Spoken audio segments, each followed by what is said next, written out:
Hello, we are back. This is the tNb gaming podcast after a week off to recharge the batteries, and we hope you've done the same as well. Hello to you all, wherever you may be, whatever you're doing, wherever you're on the world, and welcome along to another riveting conversation between four of us talking games and any tangents that come along. This is the Retro Bear speaking to you from the gaming pantry, joined by three of my colleagues from various locations around the UK to talk about what we've been up to in terms of playing games, and also a subject of the week which we hope you'll find interesting. And we think we've got a good one this week as well, and I think it's quite relevant to where things are at the moment. As always, we'll just introduce everybody as we come in. It's a hello once again. He's been off for a few weeks. Nice to have him back on. It's Sean of Retro Games Revived. Hello, Mr. Bear. Hello, Sean. Thank you very much for having me back. No, that's all right. Well, you paid the fine, so that was all right. Yeah. We did threaten to reveal your PIN code live on air, so that was all right. But it's good to have you back, mate. It's been a few weeks. Good to be back, mate. Yeah, and everything okay with you at the moment? Yeah, brilliant. It is, mate. It's all good. Lovely stuff. Back to you in a minute, mate. Also, welcoming back Rob, Gurnaldinho Plays. Rob, hi. Howdy, Mr. Bear. And how are you? Yeah, I'm all right. Bearing up. No pun intended. Bearing up, yeah. Lovely to have you back, mate. We'll come back to you again in a minute. And finally, the sexiest man on YouTube. It's NathRetro. Good evening, Mr. Bear. It's nice working with you as we're colleagues. And thank you for reading that out after I asked you to read it out. That's great. Lovely to have you back, mate, as well. Lovely to have all three of you communicating via the joys of remote setups from your own living rooms or bedrooms or games rooms or pantries or cupboards or wherever you may be. And yes, so we always kick this off with a bit of a round table as to what we've been up to in terms of playing games or anything games related since the last podcast. We had a week off last week because, being brutally honest, we couldn't agree on a time to meet up and have a chat about things. That does happen every now and again. But luckily, it's been great that everybody's been so sort of keen to get together this week, and we hope having a week off that you'll enjoy this as we go through. So, Sean, I know it's been a few weeks since you've last been with us, but I dare say I know what the answer's going to be before I even ask you. Is what games have you been playing since we last spoke to you? I'm glad you said games, actually, because I haven't just been playing COD. No, that's right. No. I should have a little bell to ring when you were saying that, but I've left it downstairs. Have a shot. Have a shot at home. Yes. Well, I've got a red wine, so I'll take a sip at that. That's all right. Cool, but yeah, posh. You should hear what he's drinking. He told me before we came on air. Yeah, red wine. He's drinking it straight out of the bottle, so it's not really posh. Red wine with a straw. A curly straw.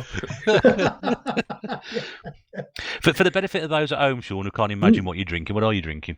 I'm drinking a nice Merlot red wine.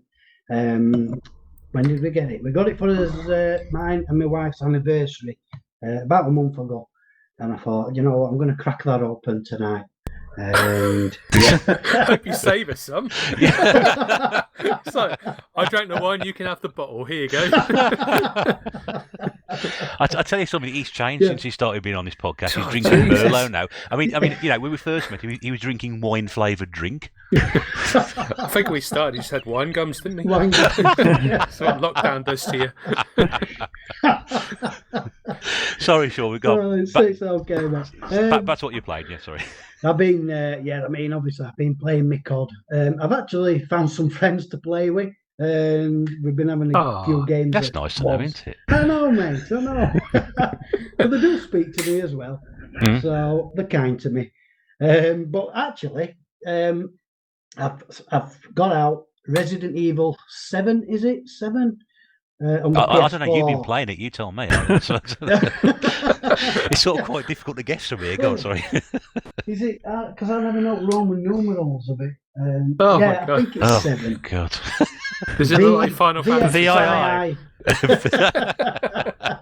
Yes, VII. Well, I've been playing Resident Evil 7, and it's quite hard. For me, it's quite hard. It's really creepy. I was warned beforehand, don't play it with the lights off. Don't play it on your own. So I didn't. I got Joe and wife in to keep me company. Sitting there bored playing Candy Crush. Sean's sitting there with a string of garlic round his neck and crucifixes, sort of stuck over his body.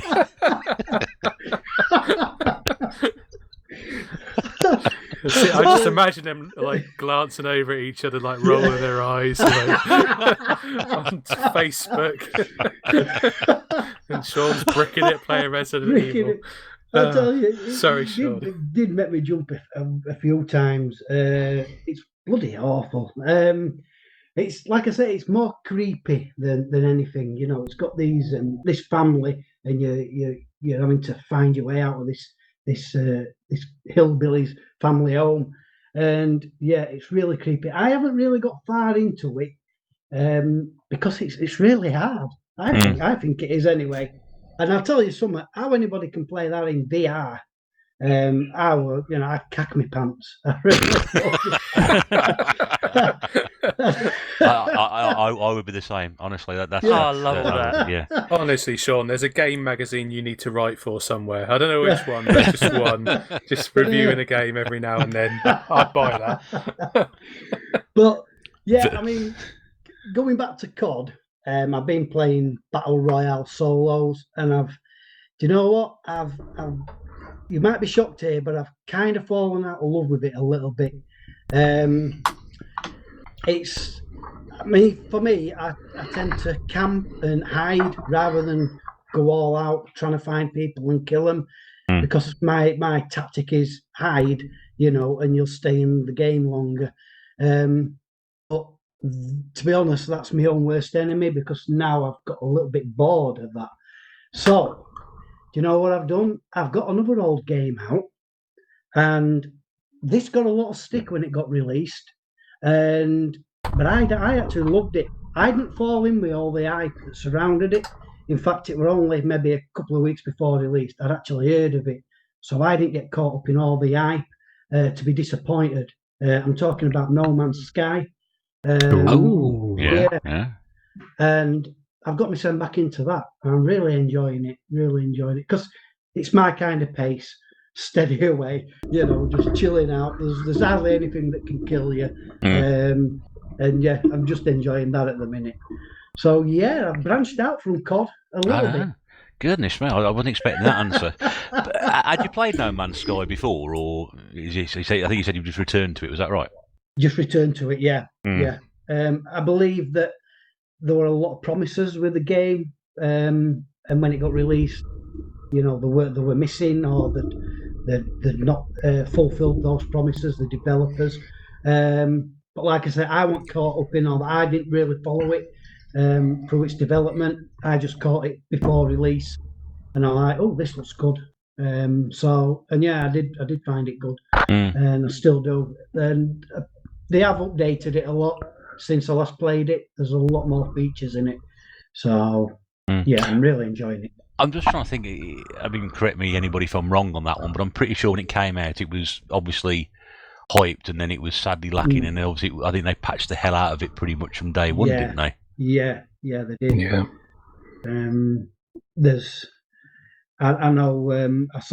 I did see like a demo of it, pre-release, and I think there were a lot of things that they promised you could do, and they just didn't. It didn't happen, did it? But I'm only going off what I read about. So, but they've patched it up a lot. They've done a lot of updates since I last played it. You can build bases and things like that now, amongst other things, which I ain't delved into yet. So there's a world out there waiting to be explored. All right. Well, should be waiting for an update next time we speak to you about that. If you go back to Call of Duty, we understand what's happened. Rob, what have you been up to? Yes, quite a bit since we last on.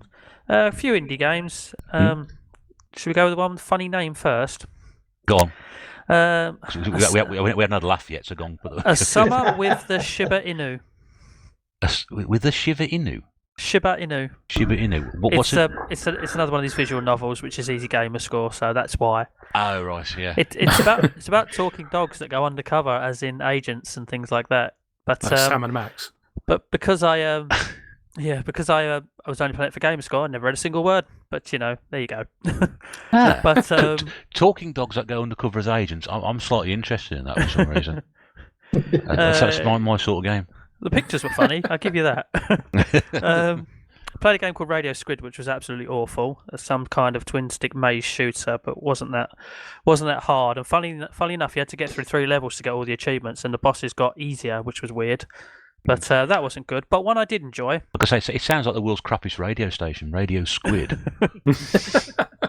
It's to be honest with you, the music's quite funky, if anything. But that's about it, really. For me, it had no redeeming qualities. But I did speak to Russ, the 360 collector, and he quite liked it. So it's Well, that's because different. That's because he lives by the sea. he can probably relate. Of course he does. It. He lives on an island, doesn't he? Yeah, that's it. Yeah. Surrounded by the sea. But one indie game I did play and really like was called Selma and the Wisp X. I don't know why there's an X at the end, but it's touted as easy game score, and it was 83p in a sale instead of £8.99. So naturally, I jumped on it. But it was actually really good. You sort of control what I suppose is this ISP, but it's Wisp. Sorry, not ISP. Wisp. It's like a glowing orb, and you sort of control this girl that's sleepwalking, that's the words, and you have to sort of navigate her through puzzles, because as you do if you do it slow enough, she follows you, but if you go quick and too far away from her, obviously she doesn't. But at the same time, she has a health meter in the top right hand corner, and if you go away from her, the health meter on her drains, so you can lose or you can die by her dying as such. But if you go back near her, it replenishes her energy, so as long as you stay near her, she's fine. And you can also run out of power yourself. So as you're controlling, you have to collect these little orbs to keep yourself powered up as well. And it's really clever, the puzzles that you have to do and navigate around, because she naturally follows you unless you press Y, so she can stay still. So you might have to shoot off and do a couple of things, because you've got sort of you don't blow up, but you I suppose shock things and they move, or they can open doors and activate switches. So you can move away to do things, but you have to get back to her quickly. And it was a really fun puzzle game, and it totally surprised me at how good it was. I'm just looking at a few screenshots while you're talking, and that looks really impressive. These also on the Switch as well, by the looks of it. Yeah, unfortunately, it was as part of the sales, which are now, I think the sale was only live for a week, and it's Tuesday to Tuesday on Xbox, so I think it's gone now.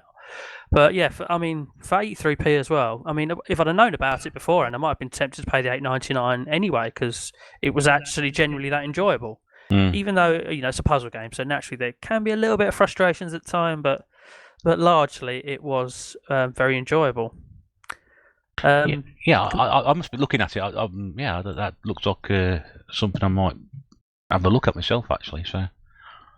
Next game was part of Games with Gold, which is why I played it, and that was called Coffee Talk, which was kind of a visual novel where you had to work out which drink to make as you go along. It starts off very easy and basically telling you what they want. God, that sounds terrible. And then at certain stages they'll say, I want something very extra warm, less cool, and slightly bitter or something, and then you have to work out with all the ingredients which one you have to make. So yeah, it started off as, oh, this is interesting and different, and then let's get the guide on the go so we could whiz through this and get my 1000G. Yeah, if that had come out about 30 years ago, that game would have been called Advanced Barista Simulator. Funny enough, no doubt about it. That's the default name if you don't change your name. Is it? Yeah, it's like enter your name and it comes up as barista, and then you have to change it if you don't want to be called that. So maybe it was. That sounds like the sort of game Codemasters would have been all over when they were making games back in the late 80s. Yes. Golf with your friends, play that as well. Right. Golf with your friends. It is. Is it exactly what it is? Pretty much. The good thing about this, there's a good thing about this. It's part of Xbox Game Pass, so it's part of your subscription if you are, or if you have Game Pass. But it is pretty much just a glossed up mobile phone game as such. But it is quite fun actually, because multiplayer games normally up to 4 people, sometimes 8. Well, this you can actually have up to 12 playing at once, because you kind of take your own shot on screen while everybody else is doing it, and it's all on a timer. Oh, that's good. So you can not turn-based, otherwise you'd be there all day, basically. Yeah, and you can see in sort of other players, shaded attempts as you're playing yours. And yeah, so you've got a time limit and that. And then obviously when the last person's finished their shot or the timer's run out, and you don't want the timer to run out because you get plus 14 on your score instead of anything less. And yeah, then you get the scorecard at the end of the hole and you carry on. It was quite fun, and there was quite a few of us tubers all playing at once one night, and that was good fun. Should we get his mention in now? He was playing. You know who I'm on about. Yeah. Yes, I was playing with TheRetroBear. In fact, another night it was just me and him having a game. There was also, I think Beth Bear was playing. There was Kevin Wolford, and yeah, quite a few of us all playing at one night. It's about 7 or 8 of us, I think. But yeah, apparently you can have up to 12. Mm-hmm. So yeah, it's one of those though. But once you're done with it, you're kind of done with it. It's certainly a game you don't really want to play on your own either. Otherwise, it doesn't really have the same appeal. It used to be called golf. Yeah, but that was quite fun. Talking about playing games with playing retro, Minecraft Dungeons as well, which I had to be talked into because, like a lot of people, it's like Minecraft, isn't it? You either love it or hate it. And I'm not the biggest fan of Minecraft, so I got encouraged to play it. But it's more of an isometric dungeon crawler as such, and you can power up your weapons, your armor, and things like that. And it actually turned out to be nothing like mine. Basically, Kevin Wolford described it to me as it's a bit like Diablo, not as involved as Diablo, but with the Minecraft skin. And yeah, that's a pretty damn accurate description. And it turned out to be a lot of fun, actually. And this is from a guy who I think, wouldn't even entertain Minecraft, the main game, for more than 10 seconds, because that just doesn't appeal. And that I can't be talked into. So you were pleasantly surprised by that one? Pleasantly surprised by that. Is also on Game Pass as well. Lovely. I do have one more game, but we can talk about this one quickly. Yeah. What about I played Marvel vs. Capcom vs. SNK2 last night as well. But the other game I've been playing, which is very recently, only just started it, is Need for Speed Payback, and that was the Xbox One version of the game. It is basically the original Need for Speed, which I have played its entirety on the Xbox One, which was quite fun, but reskinned with a different story from what I can guess so far. The prologue starts, is you and your crew, you all do something that ends up with you being in jail for 6 months, and then obviously it's called Need for Speed Payback, so when you get out, you're getting your revenge or your payback, which is probably where it culminates. But I enjoyed the Need for Speed game, so to have it reskinned with more achievements, more missions, and a slightly different storyline, which is just as cheesy, it'll be alright. I'll quite enjoy it. Excellent. Do you want to mention the fighting game you're playing as well? Because I know you yes, streamed it last night. Capcom vs SNK2. Yeah. It's 3-on-3 fighter, isn't it? Primarily, I mean, you can have ratio battles where it's 3-on-2, but the other team have sort of the same ratio as your 3 within health. But yeah, I mean, it's got a huge roster from obviously the characters from both franchises, and I love my fighting games, and it's just totally my bag, and one of the best fighting games around, certainly for that era. I was using the PS2 port. Right. It's so much fun. I was going to say, well done on winning the league as well on ISS 98. Oh, ISS Pro 98, yeah. Yeah. I thought I brought that up last pod, so I wasn't going to talk about it. Yeah, I missed a second stream. I caught it right at the end, and you were just sort of being crowned as champion, so that was... Yes, it was a hell of a battle to overturn the 4 points, but I went on a 9, or was it... Did I break double figures? But yeah, something ridiculous. I think it was an 11-game winning streak. And I beat Germany as well, who I was 4 points behind. Right, I played Germany 4 games before the halfway mark of the season, which is where I stopped. And I was like, well, it'll be a while before I play them again, but they will be the match, because obviously they're the good team I need to gain ground on. Second half of the season started, first game, Germany. I was like, you're kidding me. How massive is this without a bit of a warm-up? Yeah. But no, I beat them 2-0. I won the next game, and they drew. And yeah, I stayed top, went on an 11-game winning run.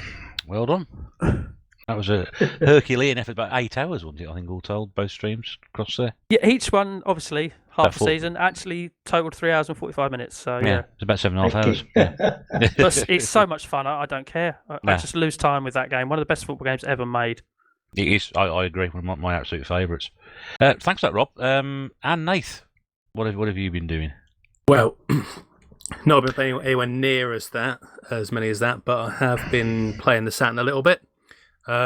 I've been playing Bubble Bobble on the Saturn, so Did that come absolute out on the classic Saturn? game. It did. It came out with Rainbow Islands in a kind of double pack. Wow, what a set that must be. Yeah, it's really cool. I mean, like Bubble Bobble is just a classic, really, It isn't is. it? You can just kind of Absolute sit down and play it for a little while and stress about it.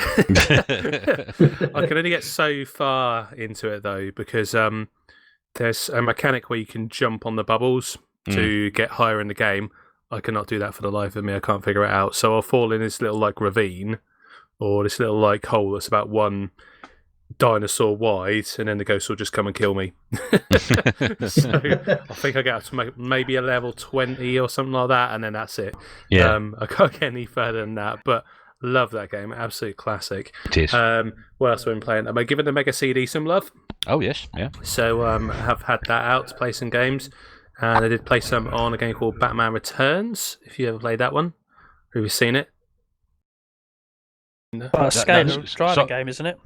It is. I think it's kind of like the Mega Drive one for the main kind of Batman gameplay, but actually there is a car level where you are driving the Batmobile and you will have basically mines you can fire at people, and you have rockets, and I think you rearm by hitting like flaming Batman barrels, basically. And you have sectors to go through. You'll have enemies on motorbikes throwing like petrol bombs at you. You'll have like 4x4s, and then you have like a boss at the end of the level. I think the first one is a giant kind of jack-in-the-box which keeps firing out at you, and you have to take that on. And the second level, I think, or the second level boss is a fire engine. It basically fires fire at you, and it has ladders come out the side with like enemies on. And I think you have to drive into it, smash the ladders, and then just keep firing mines at it. But I've not been able to get past that one. I'm not good enough to get past it. But that was a cool one. Sylpheed, I played that on the Mega CD. Oh no, a friend of mine had that when it first came out all those years ago. It is a fantastic game. I really, really enjoyed that one. It makes use of the kind of 3D effect that you have on the Saturn, where you have to kind of avoid rocks and projectiles coming towards you.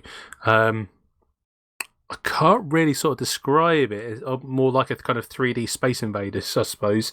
But you have to avoid kind of asteroids and things like that as well. And you'll have issues where when your shield starts to deplete, it will affect your weapons, where you'll lose one of your guns, or it won't be firing directly. You have it, say, malfunction on the screen.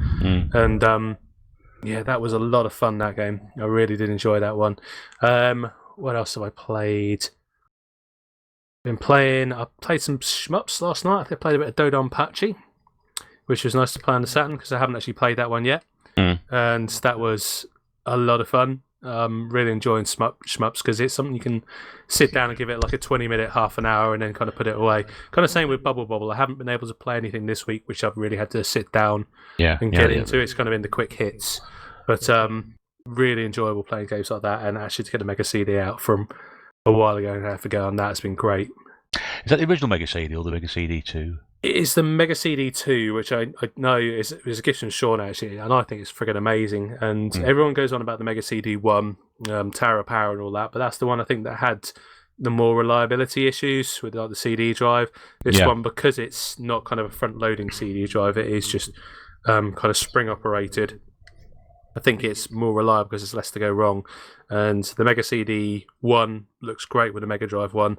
Mega CD 2 looks really good with the Mega Drive 2. And I think they're kind of designed to be like that because the Mega CD 1 would look rubbish with a Mega Drive 2 on it and vice versa. Oh, It would just look absolutely ridiculous. And if you had the Mega Drive 1 on the Mega CD 2, I mean, it's about the size of a kitchen counter, really. When you like stretch it along, it's a blooming huge thing. But yeah, no, I'm really, really enjoying it. So yeah, that's where my kind of gaming's been this week. Right. Okay. So a wide choice from everybody there, really. Just to throw my gaming-shaped hat into the ring on this one. What I've been playing this week, I played Mario Kart Double Dash. Those of you may have seen the video put up on my channel earlier on this week, last week. Yeah, barely played it. Yeah. I love that game. It sort of confirmed to me that perhaps Mario Kart games aren't all bad, and I don't know. I know there's a different probably mechanic involved. 'Cause there's two guys on the kart itself, and you can swap between the two. But I don't sort of like it for that. I just enjoyed it. But again, I think as somebody pointed out to me, because it was the first Mario Kart game I probably played on my own, without sort of being decimated by everybody else around me. I got more out of it that way. But I don't know. I actually, if you haven't seen that video, I sort of did the three different versions of the very first track on Mushroom Cup. You got proper screwed on the 150cc mode, didn't you? Yeah. I Sorry. I think it was 100. I think it was 100. It was the one in the middle. Oh, was it? I don't know. You got red shelled after red shelled. It was quite. Yeah. Sorry, I had a little chuckle to myself when I was watching it. And that was the sort of thing that used to drive me mad, and it still does. But if I'd been playing that with my mates all those years ago, it would have been a completely different reaction. I would have completely I'm not playing this piece of rubbish, and just sort of walked out and gone home sort of thing. Yeah. That's it. But even then, it still annoyed me, and I still lost my temper with it. But I thought, I'll just carry on. So, plus I've got two grinning imbeciles sat next to me, sort of like taking the mick after sort of like killing me on the last corner as we go around. that was always probably the downsides to it. And sort of like to bring the Mario Kart story all the way around, Mario Kart 8 on the Wii U as well. All right. Now, again, I've got that version on the Switch anyway, but I was just testing out a Wii U, which Mrs. Bear had managed to repair and sort out, so I was just giving it a go round. Really? And, Fixed the Wii U, that's quite a tricky one. Well, I say fixed a Wii U, some moron had left a disc jammed in there. Yeah. How can you jam a disc in a front-loading machine? Well, yeah. not serious. You have to be some kind of melt to do that, don't you? Yeah, but not just that, but it was Super Mario 3D World, and it's got a horrendous amount of scratching on the top of the disc. Which again, we were sort of finding, which moron manages to scratch the top of the disc. It's so bad you can sort of see through it as well, which is that's horrendous. So that was stuck in there. So all you have to do is take it apart and pull it out, and it's worked absolutely fine. It's been reset, and there was another one she bought as well, which I think is stuck in non-HDMI mode. Won't switch to HDMI for whatever reason. But again, that came with no power going through it, and that we've been testing that this afternoon or this evening. That works fine as well. I might have to have a word with you or your missus, because I've got a Wii U which I've had for ages, which has got a parental code locked, and I cannot sort it. Well, we can sort that out for you. So this one we had a parental lock on it. Ah, right. So we should be able to sort that out for you, mate. No problem at all. We'll have an in-depth conversation after this. We shall do. We shall do. Yeah, there is a way, because CEX took a parental code off one that I took, and they're like, it's got a parental code. I'm like, has it? Yeah. They're like, don't worry, we'll sort it. I was like, okay. It's not immediate apparent what you have to do. It is a little sort of tricky thing to do. And again, because you've got to take everything off, you sort of reset it. It's the only way you can't actually there's no factory sort of reset if you've got a parental code on there. You need to know what the parental code is. You bought it second hand and they still got that on there. You won't know what it is. So there is a way of doing it. But yes, we have a conversation, Robert, and we'll try and get something sorted. Yes, because there's a lot of combinations between 4 zeros and 4 nines. It'll take me forever. How far have you got? Yeah. Sorry, you wouldn't say that, were you? I actually tried everything from 1960 to 2000. Just in case, but that's all I tried. Only another sort of 9,985 combinations once to go. Once was the year that somebody was potentially born. I thought I might have covered the age range. I thought, you'll probably find out something like 1, 1, 1, 1. I'll have done 1, 2, 3, 4, and all that crap as well. Right. I was say, those are the 4 zeros. Oh dear. Also, a bit of GameCube stuff as well. So I had the Mario Kart Double Dash SSX3. Which I absolutely love as a game. I don't, usually say myself with games involving boards, but I bought this ages and ages ago when I first played it. I was like, wow, this is fantastic, and it's actually the first time I played it on a bigger television. So I used to play it on a little portable. So when I finally put it on the big telly in the gaming pantry, it was just great, and I evidently suffer from Mario Kart syndrome by completely screwing up about sort of three turnings from the end. But Mario Kart syndrome. It is Mario Kart syndrome. It just strikes again. Just strikes again. Nothing to do with my bad game playing whatsoever. How'd you get shot with a red shell on SSX? It's a fault with the GameCube or something. I don't know what it is, but It's Tony Hawk, an unlockable character. Yeah. It was also quite funny because there was sort of played the first couple of tracks on it, and then there's like a challenge mode or something, and I lost that as well. So I gave it a bad thing. But I just think that game's got. It's just tremendously high octane fun. You just put it on, it's really quick. You're going down a mountain. There's some big jumps, and there's some really sort of decent graphics. And I think if you played it on a huge screen. Or even in something like virtual reality, it'd be absolutely fantastic. It really would do, and I think we're overdue another SSX game. To be honest with you, I think we're overdue a decent snowboarding game. To be honest with you, mind you, there was that Steep, wasn't there? There was. That was on the Xbox. Yeah, I gave that a little go, and but then again, I'm not very good at that sort of game, so it was hard. It was too involved. Just want to start on one hill and get to the bottom as fast as I can. Do you have a parachute or something on that? Yes, you do. Oh, no, I'm going to be doing that. Too involved. Russ, if you're talking about snowboarding, then there's a Mario Kart level where you go down like a snowy hill, I think, on that. And there's one that's based on F-Zero, where you're just going from one like downhill straight to the end. Both amazing like tracks on that. You'll have to have a go. That's on the new Mario Kart 7, I think. Or is it 8? Is that the one that's out, the last one that came out? Yeah, the one on the Wii U. Yeah, I think I know which track you're on about because it's a completely bonkers track. So I've got that same version on the Wii U as on the Switch, so it's the same one. They just upgraded it. So I played the one on the Switch quite a lot, and there is one. I think I know the track you're talking about. It's absolutely bonkers, that track, but I love that track. I love it. It's just absolute chaos. You're talking about snowboard and things like that. That one is brilliant. The snowballs rolling everywhere. There's like jumps and things like that. And actually, I think it's Mute City is the F-Zero one. Just a brilliant like race to the finish there. I love that track. No, it's got some good tracks on that game. What else we've done? I'm trying to go very very quickly. Mario 3D World, which I'm not sure I mentioned last time. Probably I didn't have it that long ago. I played that for a couple of hours and sort of got quite into it as a Mario game. It sort of combines the classic sort of 2D stylings with some 3D bits, and I quite like it. And cats. And lots of cats. And why does he dress up as a cat? Have I missed something? Controversy over the raccoon tail, I suppose. But yeah, it's just a bit. There's some things going on that I'm not quite sure why, but it passes on quite nicely. I got through the first world anyway without too many problems, so I was quite happy with that. Briefly, Dr. Robotnik's Mean Bean Machine. Oh, classic. I love that game. That was being played on the Sonic Mega Collection on the GameCube.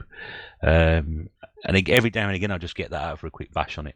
And probably get about 3 in, I think it is. 3rd level, maybe 4th level, I can't remember. But I just think it's great fun. Puzzle games really appeal to me. I can just lose my time on those and I'd be quite happily sat there and going through them. And the last game I played was on the Sonic Mega Collection. I actually played. I did record this, but the footage was absolutely awful, and I've had to sort of do some rejigging around on my computers because a few people did sort of comment on the fact that the double dash video I put up was a bit choppy, as with a couple ones done before that. So I've now sort of tinkered with that a little bit, so hopefully that will be all right going forward. As I playing Sonic Mega Collection, I was doing the first level of each of the Sonic games, so Sonic 1, 2, 3, and Knuckles. Just to see how I got on with them. And Sonic 1, no problem at all. Sonic 2, forgot how fun that game was, and I nearly carried on playing it. Sonic 3, and that's when it all started to go horribly wrong. I don't remember playing Sonic 3 very much at all, and I just didn't like it. And then Sonic and Knuckles, I don't know, I'd seen it going for ages. The first level, I don't know, it just didn't feel like quite right to me either. So I'm going to go back to those two and play them a bit more. But just playing Sonic 2, I thought, I remember how even if the music on that first level is just brilliant. Everyone associates Sonic with the first level on the first game, but this one on Sonic 2 to me, just that's one I like most of all. Just great fun. And I forgot to record my time, but I think I got stuck on the Sonic 1 level because obviously James' Game Zone Bird Room Is that right, isn't it? Yeah. Yep. I feel sure they're all in. You did do it in the voice though. I know. It's at my age catching up with me there, but Do the voice. Game Zone Bird Room. There we go. Dear, the things I have to do. And I know he did a thing a few weeks ago about doing this. Was it level 1 Green Hill Zone on Sonic? Oh, yeah, fluffed that royally. It was 1 through to 3, wasn't it? It was all 3. Yeah. Was it all? Combined time? Yeah. Because I did the first one, and I thought when I did it, I got stuck. I he fluffed it up. I fluffed it up as well. And I thought, hang on a second. Hang on. I did the first bit in 38 seconds. I thought, hang on, I spent 10 seconds pissing around there.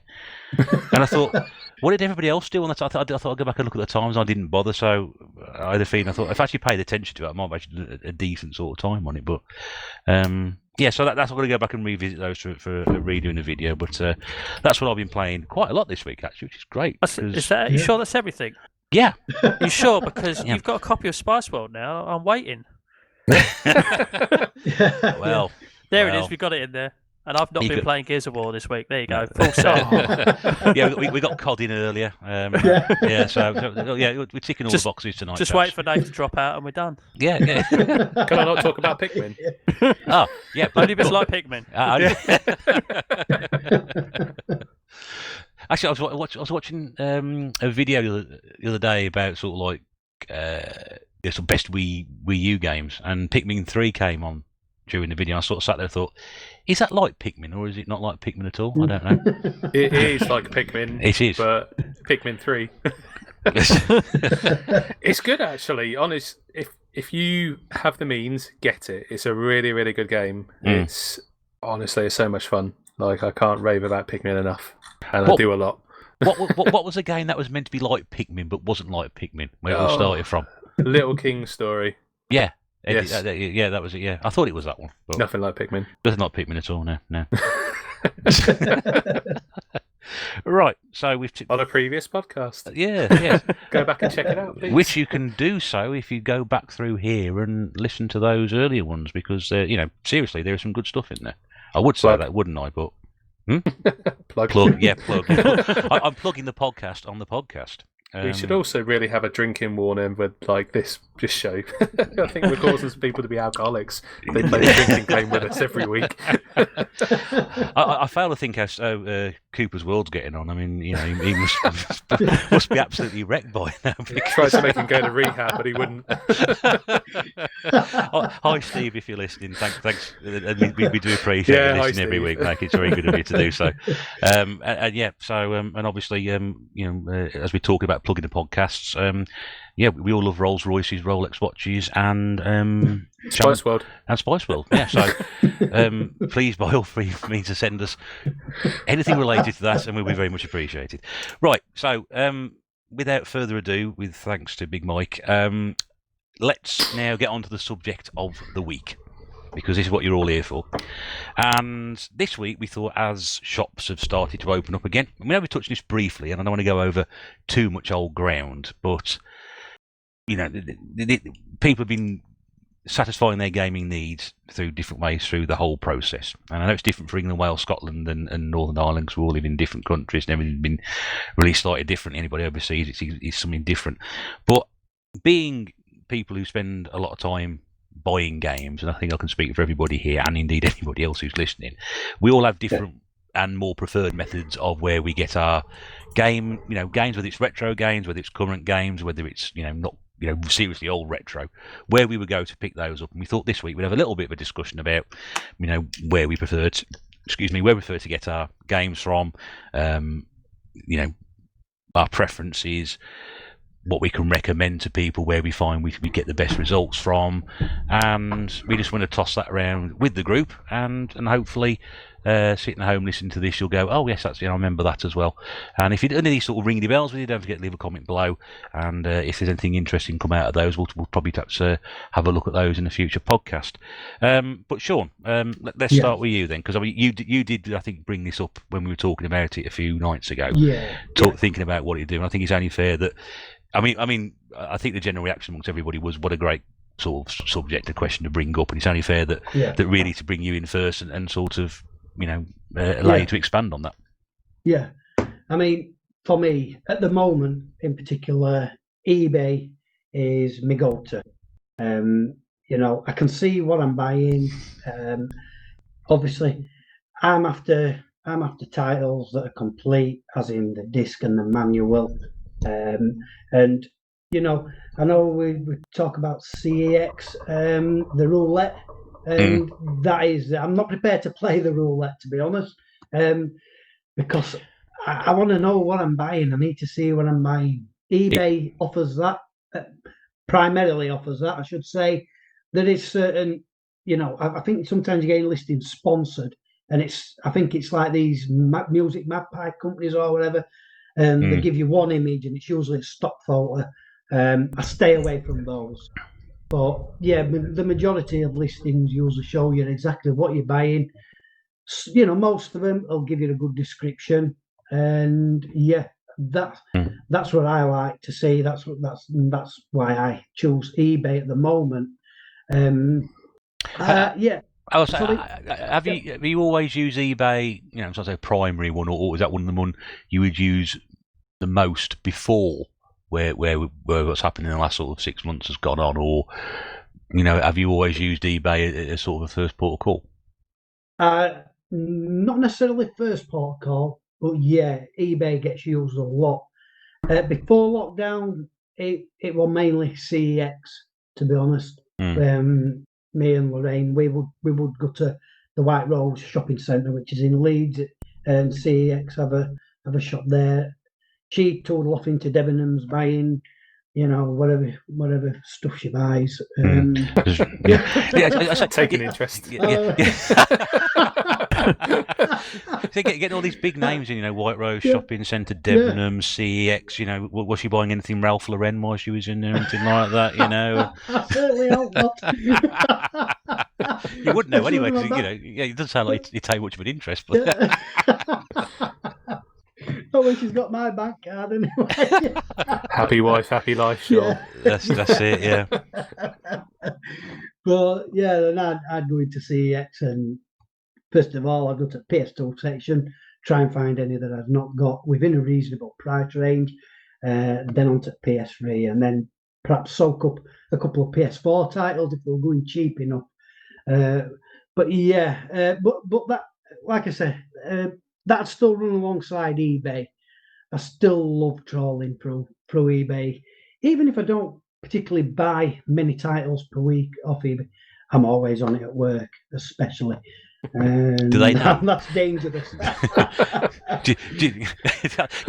Considering the job you do, I'd have thought that would have been, severely not to be doing something like that. You need... On my break, Mr. Bear. On my break. Yeah, sorry. Yeah. Yes, on his break, of course. Of course, yes, yeah. Oh dear. But yeah. I mean, car boots for me, I can't really get to them more. I tend to work most Sunday mornings.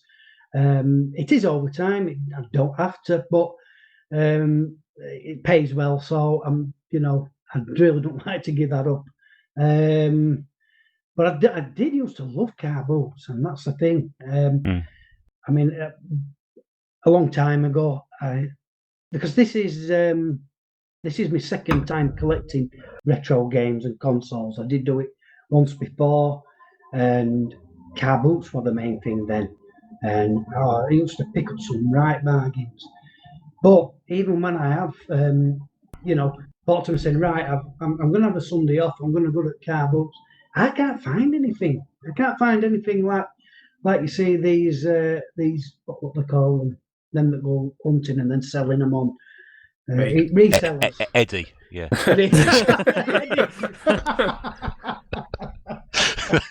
The thing is, Sean, you have to get it like very, very, very first thing. Yeah. And compete with all the other people that do. Otherwise, you just don't get it. This is from a guy who's never been, by the way, but I just know that's the crack, pretty much. I think you're right, Rob. I'm just not. I mean, I should be, because I get up early for work, usually on a Sunday. But yeah, when it's when I think to myself, I can just have another hour and then go, you know. I think you're the same as me. Because you get up that early for work, you're thinking, sod this, I'm not doing that on a day off. It's exactly how I am. I really am. Yeah. I've been getting up at crack of silly o'clock for for over 10 years now, past that marker. Sod doing that on a day off. Yeah. And then driving 25 minutes, which is my nearest one. But I mean, in terms of sort of, so you've not been a big car, but what about sort of, designated gaming shops or, sort of retro specialists or anything like that? Right. Well, the main one for me is in York, and that's Saw Funds. I do like going there. When we go to York, usually a couple of times a year, we'll spend a day or even spend, the night there. I always pay a visit to Saw Funds. I think you've been, Nath, haven't you? Yeah, I've been to Saw Thumbs. Yeah. Yeah. Once. Nice little shop, isn't it? It's, it's rammed, absolutely rammed with stuff, Could have spent a lot of time in there. Cave, isn't it? Yeah. Yeah. Yeah. And it does it does fair prices, and if you do spend a bit in shop, it will throw you some stuff in as well for no. So, Really? I do recommend that. Yeah. You obviously didn't spend enough, mate. Too tight, I guess. He's got your photo. He's got your photo pinned to a wall saying "Did not spend enough." It's this man. The wall of shame. When it said, "Where's the bucket?" That's the problem. I said, Christ knows what'll happen when I walk in there. I tell you. I've already asked. I'm like, "Where's the bucket?" They're like, "What?"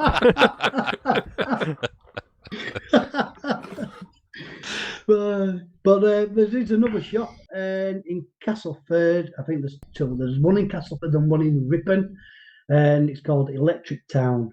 And they do retro games, retro consoles.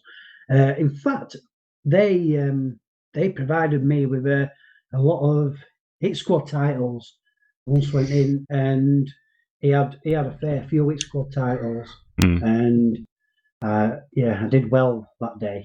I'm surprised there's any Hit Squad titles out there. The amount of people who are collecting them, I must be honest with you. Yeah, it's the last sort of 12 months or so. That label has just become incredibly sought after. Yeah, crazy. Yeah, it's a collection I started and enjoyed, and I must admit now I'm kind of losing a bit of interest, purely because I've seen what price you're going to be expected to pay for certain titles. And I'm like, I can't afford that. Adam's Family?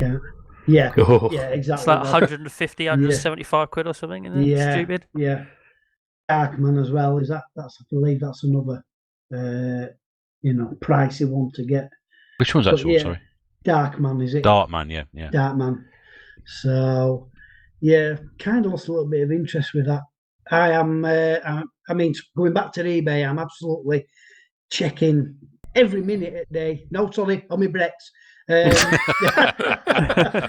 For the Cauldron 2 on Silverbird range, for, the Firebird Silverbird range collection. That's all I'm missing. And then I've got the full set. But it's just eluding me. You can set notifications up on eBay, so you have to check every second of the day, Sean. Yeah. I mean, think about those passengers on your train. If you're sitting on eBay all the time, not knowing where you're going. Just get through like 10 gig of data in a day. So, is it there? No. Is it there? No. Is it there?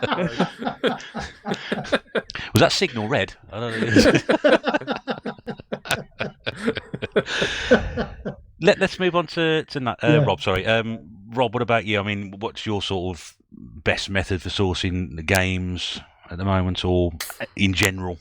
Well, current lockdown it has been eBay. Pre-lockdown, me love charity shops. As just touched on earlier, I mean, I'd love to do boot sales, but the nearest one is literally a 25-minute drive away from me. So you calculate the 50-minute round journey, then you have to sort of rely on getting X amount at the boot sale and more to make it worth your while if you're talking CX trade credit. So I just look at it like that. Plus, I get up silly o'clock for 10 years. I'm not doing it on my day off. Literally, I'm not. So I'd like to do boot sales. As I said, I did used to love them as a kid as well, hunting, through boxes and stuff. But before lockdown, obviously, I was very much charity shop person. I must say, I've got a town either side of me, and both of them have a nice volume of charity shops. So I just absolutely loved it. Again, it's just the mystery of not knowing what you're going to find and what's out in the wild, as we say. So yeah, I absolutely love doing charity shops, and I'm also fortunate that each of those towns also has a CX. So yeah, I do a lot of CX, but I'm pretty much like Sean now. I pretty much I did do a CX roulette once because I had a voucher and one game was missing a manual, and that still annoys me to this day. So I pretty much do what Sean does. I like to see what I'm buying as regards to if it's complete or not. And when I'm going to CX now, unless I really, really, really want it and it's not in the box, I don't even ask at the counter. I kind of just have a peek in the box and see if the manual's in the game now. And if it's not, I'll put it back on the shelf and I'll get it another day.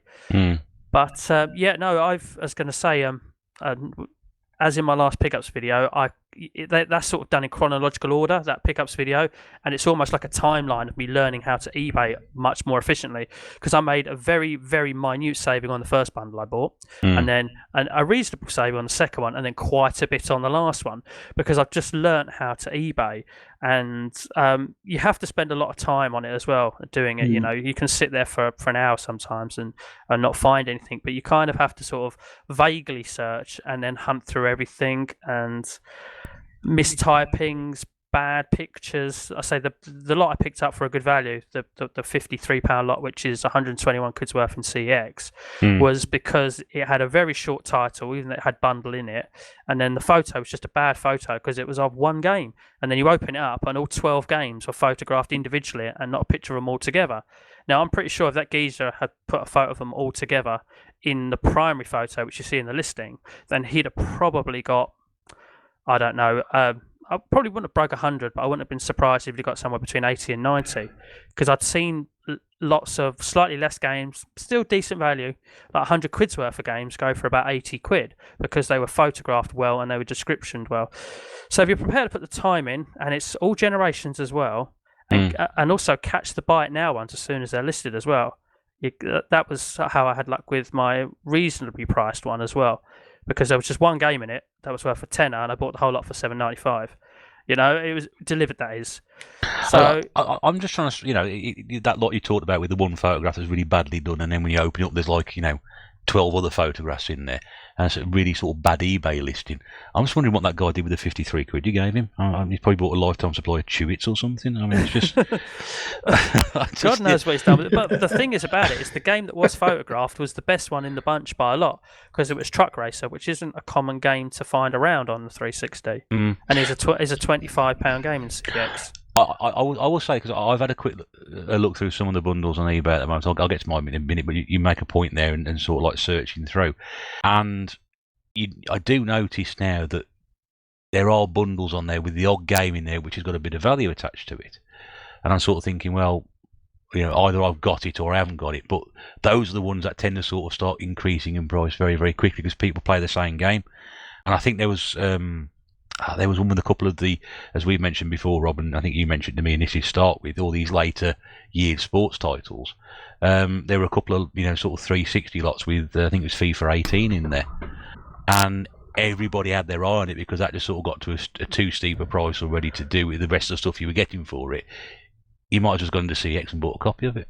It's funny you mentioned the FIFAs, because there was a lot that turned up on eBay, and I caught it very, very early on. Literally, it'd only been listed about a minute, and I tried to press buy it now. For $9.95, I could have bought FIFAs 7 through to 19 for $9.99. And for those of you that don't know, this is CX sales prices. FIFA 19 they're selling for 45 quid, and FIFA 18 they're selling for 38. I think 38. No, 18 might be. Anyway, it's enough. But FIFA 17, which was also in that bundle of 121 quid, it sells for 15 now. It trades for 9. And I say, even with seeing it within a minute, I'd already been beaten. There are people sniping the good stuff straight away. You almost have to try and beat them to it. And I'm missing 18 and 19. So they would have gone in the collection as well. And they're selling them for the combined price of those, I think probably is about 90 quid. You're going to get a decent trade value on them, and people have those sort of things, aren't they? I forget what the trade... I mean, I think the trading for cash on FIFA 19 on the 360 would have been worth more than what he paid for it delivered. Yeah, So it is they are shocking. there, but you just have to be really, really quick. And I just wasn't, sadly. No. Could have plugged all the gaps and had a few case donors and made a few quid. But there you go. So I mean, obviously, eBay, CX, charity shops. That's where your strength is. I mean, have you tried anything else? Sort of other sort of outlets at all, or you just stick to what you like best?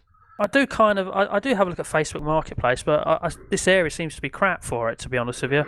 Because every time I sort of look in my area, I think I found the odd one or two things, but then it says there's another section which says a little bit further away, and they're always awesome. And I'm just like, I'm not driving. How long? 45 minutes? No, sorry. You can come see me. Because by the time I've done that round trip, it's I've blown all the money on petrol. So it's really like I did see one lot that was about 20 minutes away, and I asked if they would post, and I'd cover the cost, but they said no, which is really annoying. But there you go.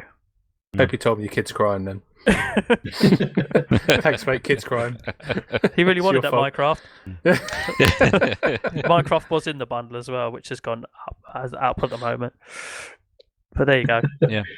I know you used to game a bit when you're sort of picking up games in the fire sales and things like that. But I mean, is that somewhere you go now at all, or is you just stick to the charity shops and CEX? Sorry, where did you say? Game. Oh, game. No, I have popped in there before. I know I did very well off them with the last gen sale. I always pop in there with a bit of a token visit because I still do pre-owned Xbox One stuff, and occasionally you can get sort of buy one get the cheapest one free deals on a couple of games. But funny enough, I go in there for sort of the gaming related items that aren't games and have a look at that a lot of the time because a lot of that stuff goes in the sale and it's quite fun to sort of decorate your gaming area with and things like that. But for buying brand new games from Game, I think the last I've already mentioned it. The last time I did it was getting Gears 5 delivered on launch morning. Was the last time I bought a game from Game. I also bought Sonic Team Racing and Crash Team Racing when it came out. And I think they're the only 3 instances in the last 3 or 4 years I bought a brand new game from them, for full price. Sometimes I bought like a $2.99 Xbox One title just because you can't leave it behind for £3 sort of thing. So, but yeah, from Game generally not a great deal of stuff from them. But it's just always worth checking because you never know. That's right. If you ignore the store, you'll never know. It never hurts to stick your head in and have a look, and then if you can't find anything, just point and laugh at the prices they charge and run out again. That works for me anyway. I'm sure everyone's had a story, perhaps with charity shops, and they've gone, "Oh, there's never normally anything in that one. I'll go past." And at the last minute, you go, "Now I'll actually go in it." And then you walk in it, and you find Sniper Elite 3 for the Xbox One for $199. That might have happened to me. So or Call of Duty Black Ops 4 for 99p just after it came out. That's happened to me. But they never normally have anything. No, they don't. Yeah. So you just got to do it just in case, even if it is a waste of time technically. I'm sure we've all had that conversation. Well, they never have had anything here before, but I'll just pop in and have a look, and then you find something which you haven't got. But what about you, Nath? Because I know we mentioned car boots, we mentioned CEX, and I know you at the charity shops as well. So I know you quite like shopping through there. What is usually your preference, and what have you been sort of leaning towards at the moment? So I'm just a bit of a wheeler dealer, really. I'm kind of the Del Boy of just finding stuff. I like going to all of them. I mean, when we're talking about car boots and charity shops, I really enjoy going to those things, and it kind of started for me where I was speaking to somebody. I mean, there's normally something that kicks off you collecting.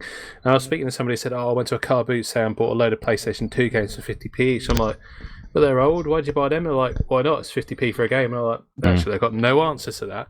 And, there is an answer for it. Yeah, exactly. It's yeah, you're right. So I decided to go along, and I got a heap of really good games at the first car boot I got to for very little. I think I spent £30, made the money back on some items which I listed on eBay, and just kept the rest. And I got some really, really solid games in there, which were only £1 each. Partly the reason for I really enjoy going to car boots, despite kind of the differences we have in a group, because I get that people don't want to get up early, but actually it gets me out of bed on my day off. And I get if you've been working that time in the morning, the last thing you want to do is get up that time. But for me, it kind of gets me up out of bed. I get some exercise, I get to go around, and it is just chance. It is almost like gambling in a way. It's like you don't know what you're going to find. You go along, you kind of like you make your petrol back. You might find something amazing.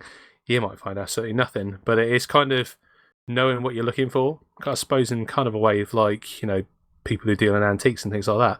At a car boot sale, you can just about find anything. You can like find a cardboard box which just looks, you know, completely nondescript. Open it up and you'll find like a load of, you know, Game Boy games in. Has it ever happened to you? Yeah. Ah. Well, pretty much actually. Couple of years, I think it was either last year or something like that. I went to a car boot sale and I got there late. It's one of the ones that opened about 11 o'clock, and you kind of like they blow a whistle, everyone goes in.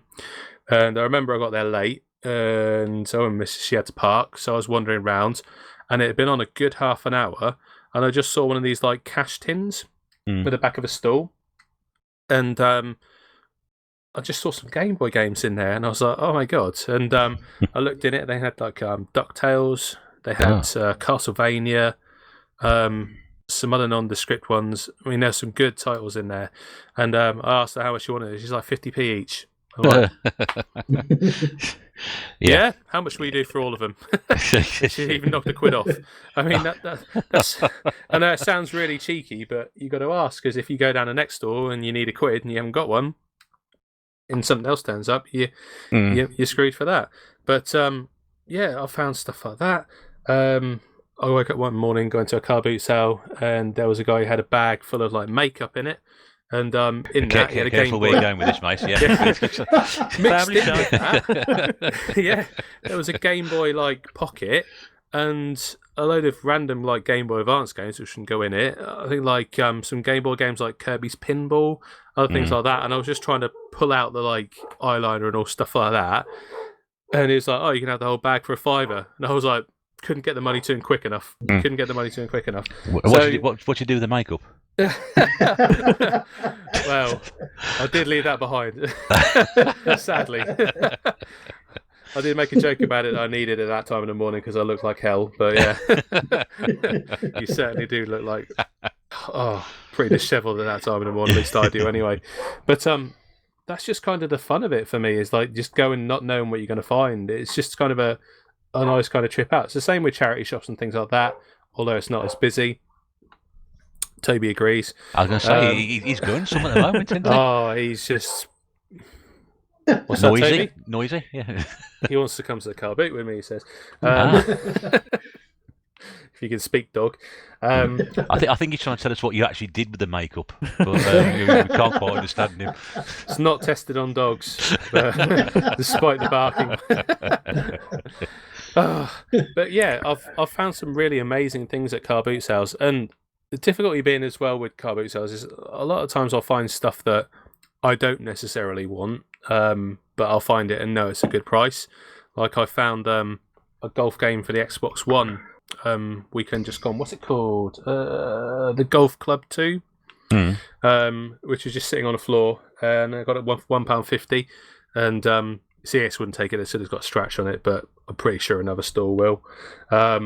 But yeah, £1.50. I think that would turn into about £15 credit, right? And I can use that to get something that I would want. So it's like I say, it's kind of a bit of wheeling, dealing, making your own kind of like money to fund some of the games you want, because I'm not going to go out and buy some of these crazy expensive games.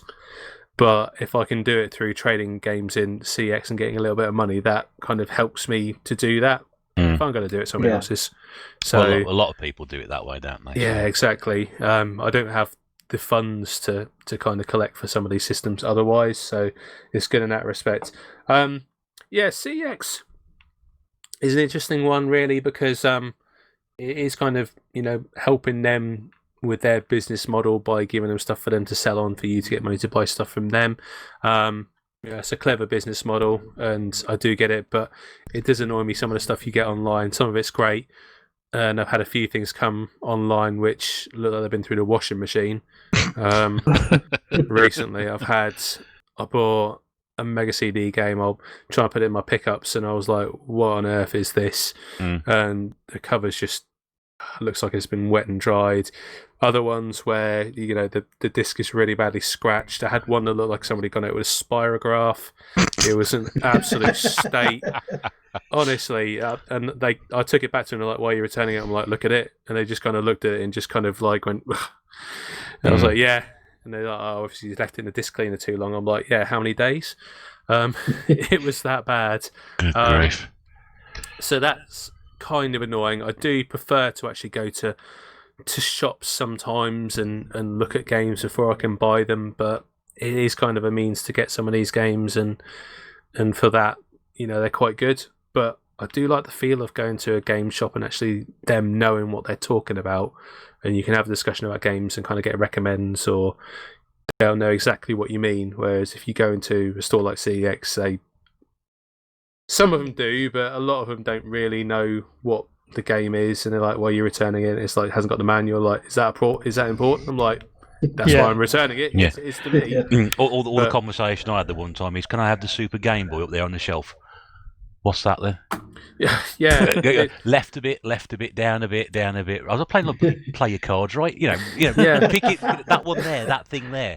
It's kind of like when you're passionate about a hobby, you kind of like hope that a store you go in which that is their main focus, they kind of have an understanding about it, and some of them just don't, and that might work in your favour really, but a lot of the time it just kind of is a little bit off-putting. So I do like going to game shops and supporting them as well, but they are going to be more expensive to do it that way, aren't they, because they've got overheads and bills to pay as well. So everything kind of has its benefit in that sense.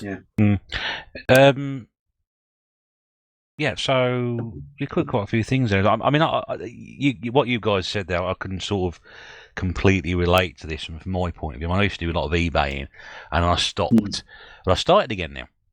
And I'm just sort of,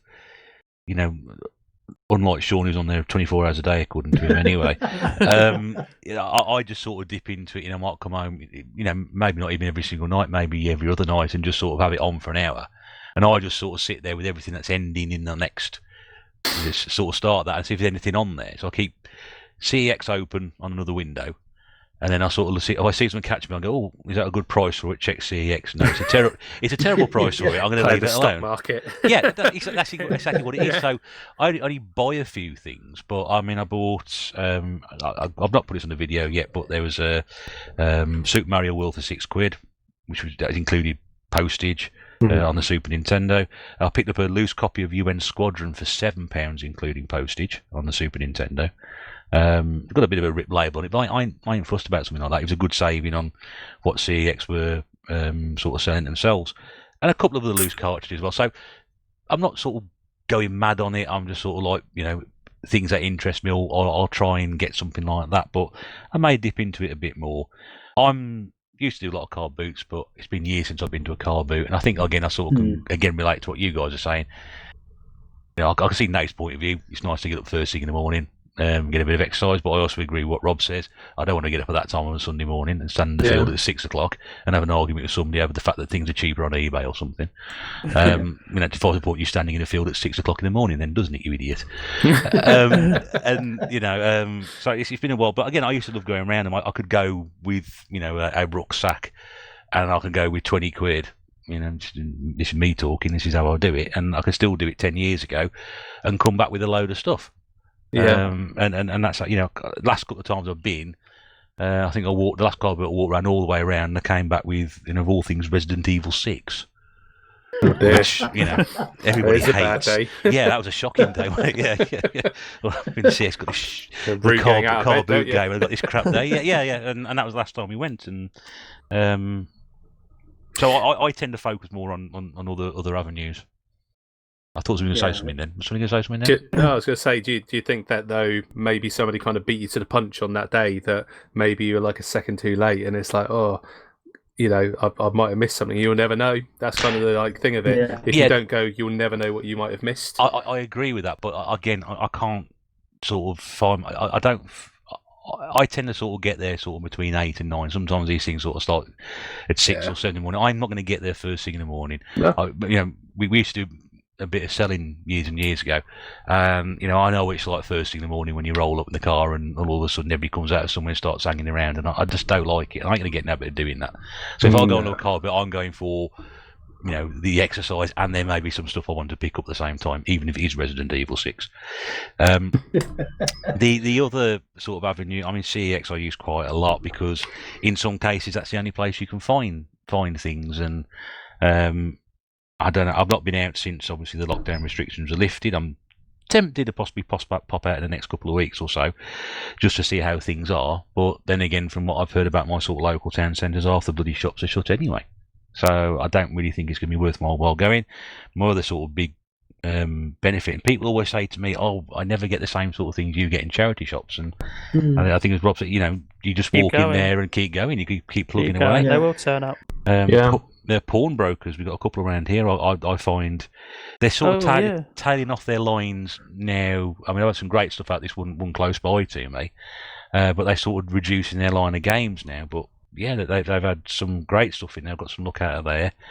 I tend not to use the dedicated retro shops. There's one very, very close by to me. There's another one, again, not too far away. And there's one down by where Mrs. Bear's mum lived down on Weston-super-Mare, which I pop into every time I'm down there. But I think, as Nath said, they're a little bit pricey because they've got their overheads to meet, everything like that. But they always have some... I love going through them, but I very rarely buy anything in there. Unless I think it's a particularly good deal. And I've used Amazon quite a lot. No one's mentioned Amazon. Yeah, that's actually top heavy on prices, I find, every time I shop there or look there. But you mentioned the pawnbrokers, Cash Concepts and Cash Converters. They are around my way. Forgot all about them. They are brilliant sometimes because even they don't know and get it wrong.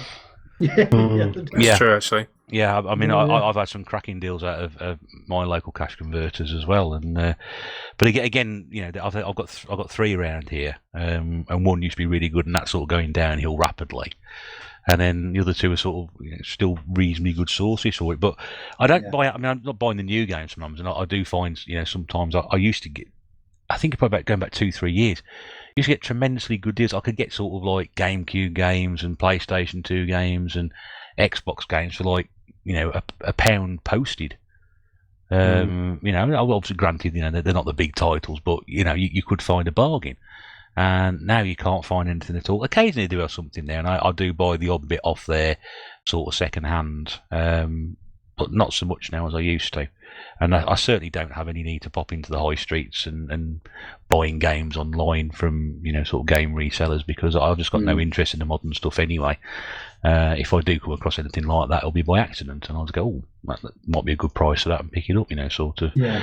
But I think if you stick to know, you know, what you know best and where you've had the best results from, as Rob said, you keep plugging away. You'll always get the results from it, and yeah, occasionally it's sort of pet spells when nothing happens. I went through a spell early part of this year when, you know, I was hardly getting anything at all. I was beginning to think, well, where do I go with this now, sort of thing. But you know, you keep plugging away, and then just before lockdown, my sort of look started to change a little bit, which was quite good. So you just got to keep at it. It's a frustrating process. It's nice when you have a spell of luck. I mean, I have a love-hate relationship with Facebook Marketplace. For stuff, because I've got some real bargains off there.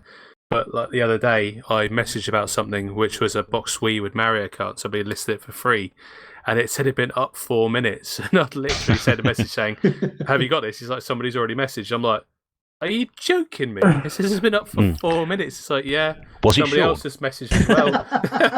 Yeah, but this is like those FIFAs on eBay. They're up for about a minute. Oh, it's crazy, isn't it? Like. I swear Sean's got a room in his house with all these like devices on, monitoring every single face. You know, I'm doing Matrix. Matrix. Square eyes, just twitching away.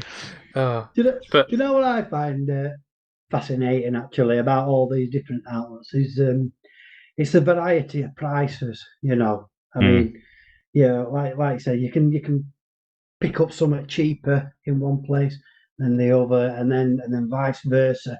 So all the outlets really, you know, offer something for somebody.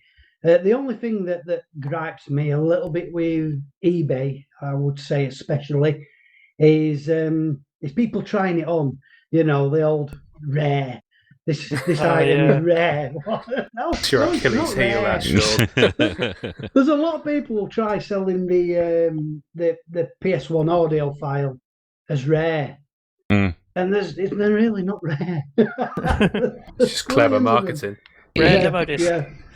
But it does wind my goal. But I suppose as people become more savvy about what they're Yeah. after and things like that, then those sort of blatant, and you can see sometimes again, and I don't want to sort of like knock people if somebody's listening to this who's a reseller on eBay, but Yeah. you look at some of the prices where they're starting at and the posts, you think you're never going to sell it for that.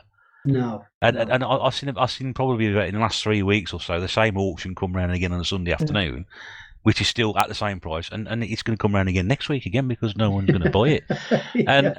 But then again, I look at the prices some of the things are selling for, and I'm thinking you're already overpaying for that. What I mean, I have a reputation for not spending a lot of money on my games, and quite rightly so. But that's how I like to do it. I like to enjoy my hobby on a budget without being stupid about it. Yeah. And I know. Sensible. It is sensible. Yeah, you get get a lot of fun made out of it, and that's great. To have a stick or a gimmick like that is brilliant. I think it's great, and long may it continue. But I don't like to end up paying more for something than I need to. I think everything you said it kind of ties into something that I do that might be a little bit of help or a tip for you and other people. Mhm. About hunting on eBay and knowing what's rare and keeping on savvy. I wouldn't want to do it for every system. So like for Sean, I'd say perhaps do it for the PS2. For you, Bear, perhaps do it for the Wii, and I do it for the 360. But obviously, CX. I mean, we criticise as much as you want. By the way, I think they're awesome if you use the system right. Always have done. But what I do with CX and the 360, because it's my primary collection, is I won't do it all, like every day or every couple of weeks. What I'll do is I'll search. Basically, I'll bring up the list of all 360 games in the sub menu, and I'll price them high to low, and I'll sit there for maybe up to half an hour, and I'll scroll through, and I will just look at everything, what they're selling it for, and what they'll give you trade for, and I'll just go through it because their prices fluctuate. They do quite a bit of late actually, but it always helps to have the knowledge of what is genuinely rare, what things trade in for. So for my primary system, I will put them price high to low every week, and I'll scroll through the whole list for about an hour just to give myself a little bit of knowledge. So I mean, I say you wouldn't want to do it for every system because you'll be there for all day. But if you do it for your primary system, then you'll really know what is rare, how much it's going for, and how much. Just to keep yourself the knowledge. Like that's how I know how some of these £8 games, like a couple of years ago, are now worth 18, 22, even 28 in some cases, because I've done that literally with the 360 every couple of weeks. Well, they always say a little bit of knowledge goes a long way, doesn't it? And I think you can apply that to there. What we need is like a spreadsheet or a website that tracks this, so you can see what games are coming up and what games are coming down. If somebody made that, I reckon they'd make an absolute killing on it for like collectors, things like that. One for Mrs. Bear, maybe. But you wait for the next series of Dragon's Den. Now there'll be 25 people applying to go on that. I've got this great idea for this website, which involves tracking games. No, because it's patented. It's called the Tanuki, the Tanuki site. Look, is it? Yeah, after the raccoons. That's what I'm going to paint it as. No, but it'd be a great idea, wouldn't it? If you could, like Rob says, if you have a way of like tracking it and you can see what's kind of increasing that. I'm sure somebody probably somewhere has already had that idea and done it, but that's the way to do it, really, isn't it? Like Rob says, you need to know there are what websites your market is. where you type your game in and it does give you an average price on eBay. There are websites that exist like that. Yeah. But a lot of them are someone's already thought of my idea. But ages ago. They thought of your idea already. You only mentioned it 30 seconds ago. It's called something like Price Chart or something. Yeah. I have to look into that. I'm looking at it now. I'm going to look at it now. But I'm going to sue him. but again, it's having the knowledge into it, and I think when you look at antiques programs on television, these guys know exactly what sort of stuff they're looking at, and they know exactly how much it's worth, and that's the sort of knowledge that you need when you're doing something like this. And of course, if you've got that built into what your process, then you can sort of make a good judgment based on that. And of course, I just supposed to say, as YouTubers, we all watch each other. Because I don't collect PS2 stuff, but I'll watch Sean's video or Eddie's video, and they'll hold up a game and they'll say, "I paid this for it. when it should have been this much, and that's just giving me information of how much that game's worth and to look out for it. So it helps to watch other YouTubers as well. Absolutely. Yeah, of course it does, yeah. So watch our channel, everybody. I mean, as I mentioned earlier, I would not have known probably about those later sports title labels if you hadn't mentioned it, Rob. So, and I know a few people didn't know about the Football Manager games on the 360 until I picked them up for very cheap and found out they're worth a lot more than they were. So, well, I said something in my last video about the fact that even if I think I know, or even if I think, yeah, that's just a sports title, irrespective of what it is, even if I haven't looked it up for a couple of weeks, I'll just look it up just in case. And that's how I found out that the Rugby Challenge 3 that was in my last eBay lot was being sold for £12. And there's a £7 trade-in. Yeah. And to look at it, it's just a rugby game, you know? So I'm always doing that. I mean, Formula 1 2014 on the 360 and PS3 is definitely one to look out for. Yeah. It's like a £20 game now. Again, this is me always looking at that CX list, because it was £12 a month or two ago. It's now 20 to be sold. The same goes for the Guitar Hero Greatest Hits. I've been telling people for ages to look out for that one. you have done, yeah. And I went through the list recently and saw it at £20, but actually watching one of Griffo's videos about 3 weeks ago, he picked it up and he said it's worth £20. And I was like, no, it's not. I looked at that last week. It was only worth 12. And I looked it up and they go, bloody hell, yeah, it has gone up. It's now £20. There you see. That's the Guitar Hero game to look out for. Yeah. Yeah, it is strange the way things are at the moment. Guys, anything else to add on this subject before we wrap things up with this episode? I would just say another kind of pro tip if people haven't got it is the barcode scanner you've got through the CEX app. So if you are out and about in a charity shop, you can have a quick look at that if you want to have a cheeky look, see what it's worth. You can also talk to it. Yeah, yeah, but they look at you funny if you're talking to your phone in the middle of the day. How much is this? Yeah, Actually, no, it's easier because what you do is you press talk and you go, oh, Mario Kart 60, you know, and like that. And your phone's picked it up and looked it up for you. Fair enough. Pro tip that I have used. I like it, Rob. I've actually done that before. Look at this Mario Kart 64 on Wii. I tell you something. I challenge the person to stand there and go, one Chanbara bikini zombie slayers. Playboy Mansion the game. Yeah. Leisure Suit Larry, Magna. Oh dear me! Right, what a fantastic note to finish on, guys. This has been an absolute hoot tonight. I've really enjoyed this, and it's a shame we've got to end the episode. But I hope everybody has got as much fun out of this tonight as today or wherever you are listening to this as we have. I think it's great fun, and we've really enjoyed it tonight. So, big thanks to Sean. Thank you very much indeed for joining us this evening. Yeah, thank you very much, mate. Enjoyed it. Lovely, Rob. Thank you very much for your company. Thank you very much, Mr. Bear. Take care. No problem. And Nath, thank you again for once again giving us your time today for this. Thank you very much. Until next time. Until next time. Next week. Until next time. On behalf of everybody here, thank you very much indeed for tuning in to this episode of the tNb podcast, which is episode 16. And just for being a bit different, episode 17 will be the next one. We'd like to thank you very much indeed for tuning in. There will be a link below to all our channels, so you can pop along and see what we're all about if you've never come across us before. On behalf of the guys here, thank you very much indeed for tuning in. This is the Retro Bear saying we will speak to you again very, very soon. Do take care, and bye for now.